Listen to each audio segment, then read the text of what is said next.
ಎಲ್ಲರಿಗೂ ನಮಸ್ಕಾರ. ಅನೇಕ ಬಗೆಯ ಚಟ್ನಿಗಳನ್ನು ನೀವು ತಿಂದಿರುವಿರಿ.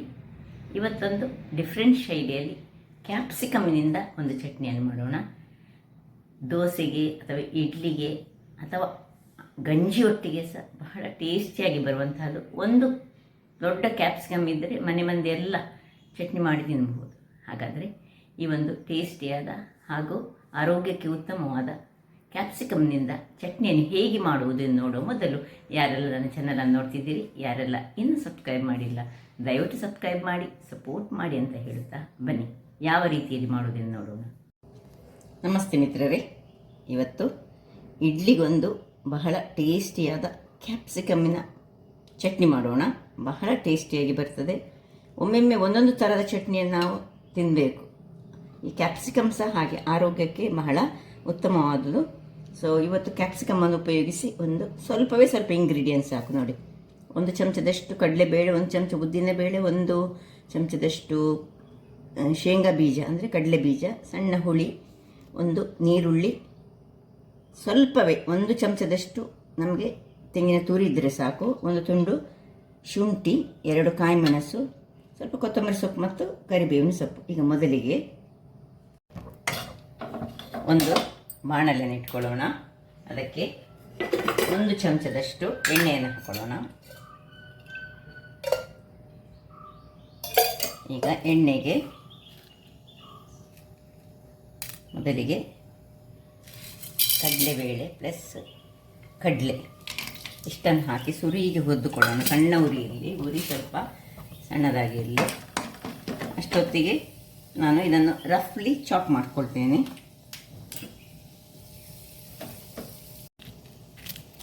ಇವನ್ನ ಇದರದ್ದು ನಡುವಿನ ಬೀಜ ಸಮೇತ ನಾವು ಇಟ್ಕೊಳ್ಳೋಣ, ಏನು ತೊಂದರೆ ಇಲ್ಲ. ಇಲ್ಲದ್ರೆ ಯಾವಾಗಲೂ ಈ ಪೋರ್ಷನನ್ನು ಹೆಚ್ಚಾಗಿ ಬಿಸಾಡ್ಕೊಳ್ಳೋದಲ್ಲ. ಸೊ ಇಷ್ಟೇ. ಇಲ್ಲೀಗ ಇದು ಫ್ರೈ ಆಯಿತು. ಆನಿಯನ್ ಸಹ ಹಾಗೆ ಸಣ್ಣದಾಗಿ ಹೀಗೆ ಹೆಚ್ಚಿಟ್ಕೊಂಡಿದ್ದೇನೆ. ಸೊ ಇನ್ನು ಉದ್ದಿನ ಬೇಳೆ ಹಾಕೊಳ್ಳೋಣ.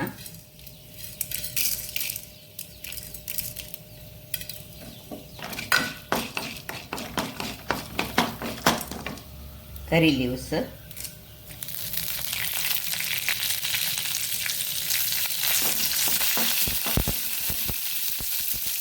ಕೊತ್ತಂಬರಿ ಸೊಪ್ಪಿನ ದಂಟು, ಸೊಪ್ಪನ್ನು ಮಾತ್ರ ಮತ್ತೆ ಕೊನೆಗೆ ಹಾಕೊಳ್ಳೋಣ.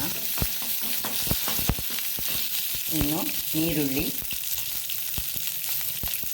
ಹಾಗೂ ಶುಂಠಿ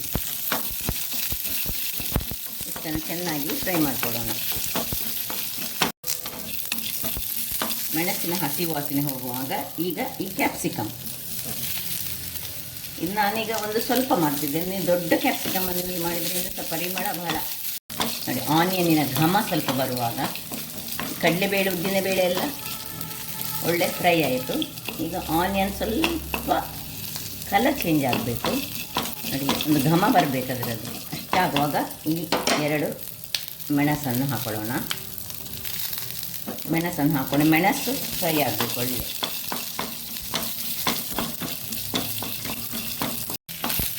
ಕ್ಯಾಪ್ಸಿಕಮ್ ತುಂಬ ಬೇಯಬಾರ್ದು. ಸ್ವಲ್ಪ ಕ್ಯಾಪ್ಸಿಕಮ್ಮಿನ ಒಂದು ಹಸಿ ವಾಸನೆ ಹೋಗುವವರೆಗೆ ನಾವು ಇದನ್ನು ಹುರಿದುಕೊಳ್ಬೇಕು. ಕ್ಯಾಪ್ಸಿಕಮ್ಮಿನ ಈ ಕ್ರಂಚಿನೆಸ್ ನಮಗೆ ಬೇಕು. ಅದರಿಂದಾಗಿ ಕೂಡ್ಲಿಗೆ ಆಫ್ ಮಾಡಿಕೊಂಡು ಇದನ್ನು ತಣ್ಣಗಾಗಲು ಬಿಡೋಣ. ಈಗ ಇದು ತಣ್ಣಗಾಗ್ತಾ ಇರುವಾಗ ನಾವು ಈ ಹುಳಿ ಮತ್ತು 1 ಚಮಚದಷ್ಟು ತೆಂಗಿನ ತುರಿ ಇಷ್ಟನ್ನು ಹಾಕ್ಕೊಂಡು ಜಸ್ಟ್ ಈ ತೆಂಗಿನ ತುರಿ ಇದರಲ್ಲಿ ಈ ಬಿಸಿಯಲ್ಲಿಯೇ, ಕಾವಲಿಯ ಬಿಸಿಯಲ್ಲಿ ಬಾಡಿಕೊಳ್ಳಿ. ಇದನ್ನು ಫ್ರೈ ಆಗೋದು ಬೇಡ. ವೀಕ್ಷಕರೇ, ತಣ್ಣಗಾಯ್ತು ನೋಡಿ. ಈ ರೀತಿ ಬರ್ತದೆ. ಈಗ ಇದನ್ನು ಒಂದು ಮಿಕ್ಸಿ ಜಾರ್ನಲ್ಲಿ, ಹುಳಿಯೆಲ್ಲ ಹಾಕ್ಕೊಂಡಿದ್ದೇನೆ. ಈಗ ಇದರಲ್ಲೆಲ್ಲ ಉಂಟು. ಎಲ್ಲವನ್ನು ತಣ್ಣಗಾದ ಇದನ್ನು ಸ್ವಲ್ಪ ನೀರು ಹಾಕ್ಕೊಳ್ಬೇಕು, ತುಂಬ ಹಾಕ್ಕೊಳ್ಬೇಕು. ಇದು ಗಟ್ಟಿ ಚಟ್ನಿ ಆದರೆ ತುಂಬ ಚೆನ್ನಾಗಿ ಬರ್ತದೆ. ಇದಕ್ಕೆ ಸ್ವಲ್ಪ ಉಪ್ಪನ್ನು ಸಹ ಹಾಕೊಳ್ಳೋಣ.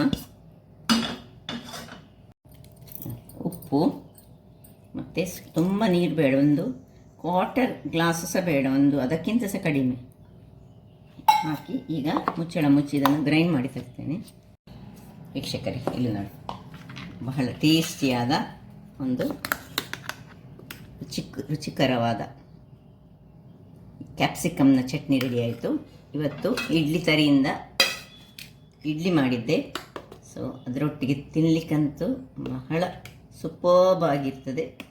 ಸೊ ನೋಡಿದ್ರಲ್ಲ ವೀಕ್ಷಕರೇ, ಯಾವ ರೀತಿಯಲ್ಲಿ ಒಂದು ಸುಲಭ ರೀತಿಯಲ್ಲಿ ಒಂದು ಥರದ ಚಟ್ನಿಗಳನ್ನು ನಾವು ಮಾಡಿ ಆನಂದಿಸಬೇಕು. ಇದಕ್ಕೆ ಬೇಕಿದ್ರೆ ನೀವು ಒಗ್ಗರಣೆ ಸಹ ಕೊಡ್ಬೋದು, ಅಥವಾ ಇದನ್ನು ನೀರು ಚಟ್ನಿ ಮಾಡಿದರೆ ಅಷ್ಟೊಂದು ಚೆನ್ನಾಗಿ ಬರೋದಿಲ್ಲ. ಹೀಗೆ ಸ್ವಲ್ಪ ಕ್ರಂಚಿ ಅದರಲ್ಲಿ ಆ ಒಂದು ಕ್ಯಾಪ್ಸಿಕಮ್ನ ಫ್ಲೇವರ್ ನಮಗೆ ಸಿಗಬೇಕು.